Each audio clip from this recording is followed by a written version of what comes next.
அணுவை துளைத்து ஏழ்கடலை புகட்டி குறுகத் தரித்த குரல்.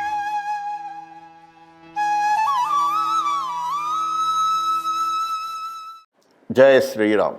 ஸ்ரீ டிவி நேயர்களுக்கு வணக்கம். இந்த கள் உண்ணாமை என்கின்ற அதிகாரத்திலே வள்ளுவர் மிக வேதனையோடு கள்ளு உண்பவர்களை பற்றி சொல்லுகின்றார். மது குடிப்பவன் மனிதனே அல்ல, அவனுக்கு வெட்கம், மானம், சூடு சுரணை எல்லாம் காற்றிலே போய்விடும். அவன் கீழ்த்தரமான செயல்களை செய்வதற்கு கூட அஞ்ச மாட்டான். தாய் வெறுத்து விடுவாள், அவன் மனைவி அவனை வெறுத்து ஒதுக்கி விடுவாள். சமுதாயத்திலே மதிக்கத்தக்கவர்கள் குடிப்பவனை கண்டு விலகி விடுவார்கள், அல்லது அவனை தவறாக சொல்லி கெட்ட பெயர் ஏற்படும்படியான சூழல் உருவாகும்.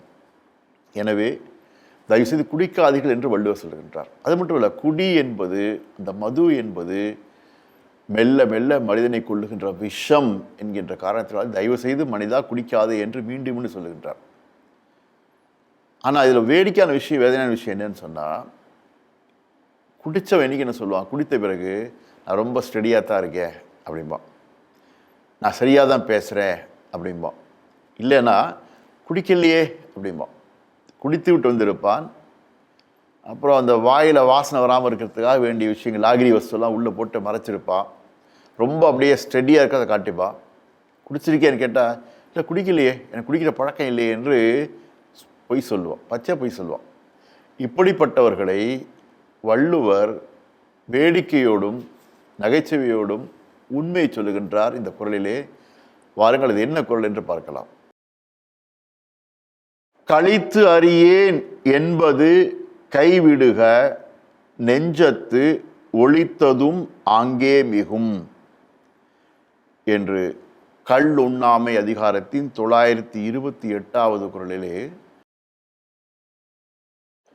தெய்வப்புலவர் திருவள்ளுவர் என்ன சொல்லுகின்றார் என்றால், களித்து அறியேன் என்பது கைவிடுக. களித்து என்றால் குடித்தல். குடிக்கிறதுனா என்னன்னு எனக்கு தெரியாது என்று சொல்வதை நிறுத்திவிடுங்கள். நெஞ்சத்து ஒளித்ததுவும், அப்படி மனசறிய பொய் சொல்லி நீங்க மறைத்தாலும் கூட, ஆங்கே மிகும் என்றால் அங்கே அது வெளிப்படையாக தெரிந்துவிடும் சொல்லுகின்றார். அப்போ குடிக்கிறதுனா என்னன்னே தெரியாது, குடி வாசனை எனக்கு தெரியாது, பழக்கமே இல்லை என்று நீங்கள் மனசறிய பொய் சொன்னால் கூட, நீங்கள் குடிப்பவர்தான் என்பதை உங்கள் முகம் தெளிவாக காட்டிவிடும், உங்களுடைய நடவடிக்கை தெளிவாக காட்டிவிடும் என்று வள்ளுவர் இங்கே சொல்லுகின்றார். உண்மைதானே? பல பேர் குடிச்சு பார்த்தீங்கன்னா அவன் முகமே வீங்கி இருக்கும், கண்கள் எல்லாம் அப்படியே உள்ளடங்கி போயிருக்கும். சில பேருக்கு வயிறு வீங்கி இருக்கும், அவருடைய கல்லீரல் வீங்கி இருக்கும், போராடி போராடி போராடி உடம்பெல்லாம் அப்படியே வத்தலாக இருக்கும். அவன் குடித்த பின்னே பார்த்தா அவன் பேச்சு நடவடிக்கை ரொம்ப வேதனையாக இருக்கும். அப்போது அடுத்தது காட்டும் பளிங்கு போல் நெஞ்சம் கடுத்தது காட்டும் முகம்னு ஒரு குறளை சொல்கிறார். நீங்கள் பக்கத்தில் இருக்க கண்ணாடி எப்படி பொருளை உடனே பிரதிபலிக்குது, அதே போல் மனசில் கோபம் இருந்தால் அது மூஞ்சில் தெரியுங்கிறார். அப்போ முகம் என்பது நம்முடைய உடல் உள்ளுணர்வை வெளிப்படையாக காட்டுகின்ற பகுதி. அப்போ குடித்தவனுக்கு முகமே தெளிவாக காட்டிடும். அவன் கண்கள் சொல்லிவிடும், ஒரு மாதிரி செவந்து இருக்கும், கண் குத்தின மாதிரி இருக்கும், பார்வை ஒரு மாதிரி ஒரு வேற்றுமையாக இருக்கும், நடை தள்ளாடி இருக்கும். என்னதான் இருந்தாலும் நடை தள்ளாட தெரியும். அவன் என்னதான் கஷ்டப்பட்டு சரியாக இருப்பதை காட்டி கொண்டால் கூட இந்த செயல் நடவடிக்கை காட்டி கொடுத்து விடும். எனவே தயவு செய்து மனிதா, உன்னை நீ ஏமாற்றி கொள்ளாதே, குடிப்ப பழக்கம் நிறுத்திவிடு. நல்ல பேர் வாங்குவதற்காக குடிப்பழக்கத்தை மறைத்து மறைத்து குடித்து கொண்டிருக்காதே. நீ என்னதான் மறைத்து பொய் சொல்லியிருந்தால் கூட உன் நடவடிக்கை காட்டி கொடுத்து உனக்கு இழிப்பேரை ஏற்படுத்தும், கெட்ட பேரை ஏற்படுத்தும், உன்னுடைய புகழுக்கு பங்கம் வரும், குடும்பம் நாசமாகும். தயவு செய்து உன் வாழ்க்கையும் கெட்டுப்போகின்ற காரணத்தினாலே குடியை விட்டுவிடு, குடியை விட்டுவிடு என்று வள்ளுவர் சொல்லுகின்றார். எப்போ இப்போ இருக்க மக்களுக்கு இல்லை, அன்றைக்கே சொல்லியிருக்கிறார். அப்போ இன்றைக்கு பொருத்தமாக இருக்கிறது. மனிதனுடைய கீழ்மையான சிந்தனை பழக்க வழக்கில் இதுவும் ஒன்று, குடிமுறை. என்னால் புத்தியை பேதலிக்க செய்துவிடும். புத்தியை பேதலி செய்கின்றபோது என்ன செய்யணும் தெரியாது. குடிகாரன் பேச்சு விடிஞ்சா போச்சு சொல்கிறோம் இல்லையா? அப்போது குடி போதை ஏறுகின்ற பொழுது தன் சுயத்தை இழந்து, கட்டுப்பாட்டை இழந்து, தன்னையும் அறியாமல் பல விஷயங்களை செய்கின்ற பொழுது அது பலருக்கு துன்பத்தை தான் கொடுத்திருக்கிறது. குடித்தவன் என்றைக்குமே சமுதாயத்துக்கு நன்மை செய்ததாக தெரியலை. நல்ல குடி குடித்தவன் நன்மை செய்தானா என்றால் அது இல்லை.